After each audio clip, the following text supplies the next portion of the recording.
Lydia, can we make an announcement here about Bozard Ford Lincoln and the 904 now? I would love to. I am super excited about this because Bozard Ford Lincoln is now the official dealership of our entire network. Absolutely.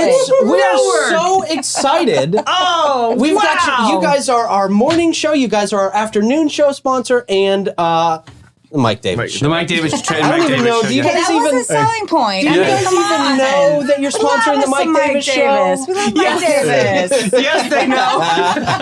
We love Papa. That's so awesome. I mean, we couldn't be more honored. I mean, I've told you this before. I know you don't want to hear it, but I always said when we started this network, I said, boy, if we ever get Bozard Ford Lincoln on as a sponsor, then we've not only made it, but we're doing good stuff in our community. Absolutely. So to me, this is just more proof that we're all on a really good page. So we are excited. Thank you. We're excited to have the opportunity. Thanks for thinking of us. Of course. Obviously, we had an opportunity before, and now we have a little bigger opportunity with you guys. So exciting. Thanks for giving us a shot at it. And you do good stuff in this community, and that's 100% why we want to be partnered with it. So fabulous. Thank back at you. We're So excited. excited. We love it. So proud. This is awesome. Yeah, man. Yeah. This is a big day for us. It's a big day, It's guys. awesome. Huge. Yeah. Huge. All right. Hey, I do want to touch on something that's kind of been national news here recently that you gave us a little bit of an update on, a good update. A lot of people may have heard about the Auto Workers Union strike, right? A lot of people were worried about how this is going to affect the prices of new vehicles. I don't think it affected the prices of you guys' vehicles at all. I think you were able to kind of keep things level, but what's the latest here? So it was the first time ever that the UAW, United Auto Workers Union, struck all three American manufacturers at the same time. Oh, I didn't realize Right? So that. they were serious. Yeah. Right? I was like, hey, we're typically in the past, they would strike one to kind of set the tone and it would make the others follow a little bit in contract negotiations, but they came out this time and struck all three at the same time. And so we did find out yesterday that Ford specifically has made a deal with them. And cool. so it still has to go up for vote in front of their membership. But speculation is that it's going to get passed and that they will be finished with the Ford strike anyways. And our plants opened back up yesterday. So that's even though I don't think the vote is technically finished yet, I think they vote on Sunday or something like that. But they opened the plants back up. So that's really makes us think it's a pretty done deal. So that's good news for us. Speculation is that GM and Stellantis will follow. Those negotiations will wrap up fairly quickly now that there's kind of like a standardized agreement. The strike is something interesting. If it had gone on for a long, long time, definitely would have affected pricing because it would have restricted the number of new vehicles that are available, which automatically pushes used vehicle prices up, right? When there's not many new ones to buy, used car prices go up. So that's been something that we've experienced over the last couple of years with supply chain issues and all of that. So no fun for our customers to be like, oh, what's a good deal right now? How do we figure this market out, right? And we're like, we're not sure. Nobody really knew. Every week it's different. Just call us back next week and we'll tell you what's going on. Luckily wrapped up, fairly quickly and put that behind us. But we have enough inventory right now that even just the handful of weeks that they were striking and a couple of our plants were closed, it really didn't affect us. You had to be sitting there like, are we ever going to catch a break in the car business over the last few years? It's just, it must have been a roller coaster. It is a little bit of a roller coaster, but I think how we look at it is at the end of the day, we have to navigate through whatever comes our way because our purpose is to serve this community, right? The purpose is to say, hey, what do we have to work with? So things like making the choice not to sell over MSRP, back when that was a really popular thing to do a couple years ago, and things like that. It just continued to solidify our relationship with our customers, and so we can actually have really cool conversations. And just like you guys, people are like, "Hey, what's going on?" And we can say, "This is what's going on," and this is where we would say.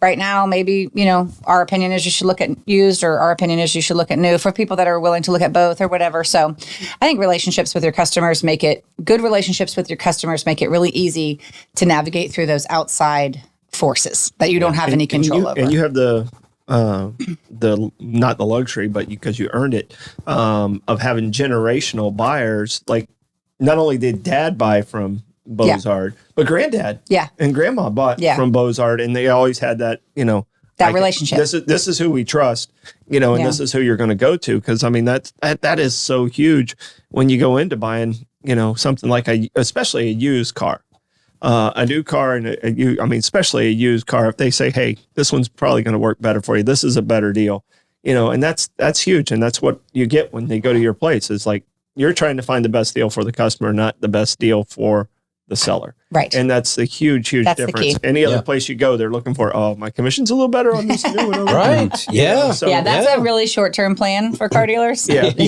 there's a long-term plan. And so we just try to stick to the long-term plan and play the long game and lean on the relationships to make, everything from COVID to supply chain issues to, like, to your point of all, or can we get a break? It has been 3 years for sure of just outside external factors that we didn't have a lot of control over. But our relationships allowed us to navigate through them and continue on. So how do you guys navigate the internal communication with all this? Like with something big and global that's going on, like a strike, how do you guys talk to your team? Like, do you guys pull them in? Is there one-offs? Like, how do you get that whole narrative out of positivity? Yeah, so we have really regular meeting schedules. All of our departments have regular weekly meetings. We have a weekly management team meeting. So we just put it in there because that's our format to communicate with each other. But we communicate a lot at Bozard Ford. Like, I have this master texting program where they can't text back. Only I can text. It's amazing. By the way. We have it at the gym. Something to say, y'all. And they're like, so our health insurance open enrollment is next week, and they're all like this. Letty's going to text us all week. We cannot stand this. I'm going to implement that here. I was going to say thanks a lot. A one-way texting platform. That's great. But yeah, we just try to communicate a lot. And if there are, COVID, man, we had daily parking lot meetings, at the beginning when there was so much uncertainty. So we will, and it's something really big that's external and we need to get everybody focused on what it's going to take to get through it. We'll increase the cadence of that meeting. But typically we just try to keep our pace and just be really good, communicators. Yeah. Let them know how it affects us. And to Troy's point, try to talk about how are we going to talk about things with our customers? How are we going to talk about it candidly and how it affects them, and then help them through their decision-making process rather than us trying to tell them what we think they need to do. Mm-hmm. So just staying focused on that. That's cool. That's great plan. Well, it's definitely good news. Glad to hear it is good news. Glad to hear Ready to have that behind us. Yeah, really all of that. Really just because I'm sick of reading the news about it. Like, I don't want to read the news about it, but that one I felt really compelled to stay every single day, read the update. Right. Now I'm like, cool. Everyone, y'all go back to work. We'll go back to work. Everybody just have some fun. Let's get back to the fun. Some weight off the shoulders. I'm always trying to get back to the fun. Yes. Yeah. I hear that. You got to. There's got to be fun in work somewhere, because we all spend so much of our lives working now, Yes. And we got to have some fun in there somewhere. So, hey, speaking of fun, we talked about it a little bit, but how do you guys celebrate Florida, Georgia? What does it look like when the Bozard family goes to the biggest cocktail party on the planet? So we don't actually go down to the cocktail party part. Okay. We're not really a tailgating family. Really? I would have thought you guys would be. You have all those F-150s. Yeah. Right. We have all those tailgates. We have more tailgates than anyone. I know. You got all the tailgates. You guys are making me feel like I really missed the boat here. Hey, this year, you got time, Letty. You got time. Live it up. Bo, we're taking all of our tailgates. There you go. Everybody from the dealership takes a truck down to Florida, Georgia. They named it after you guys. Yeah. There's just a lot of smack talking. There's a lot of smack talking. Bo and I are Gator fans. Bo's wife graduated from the University of Florida.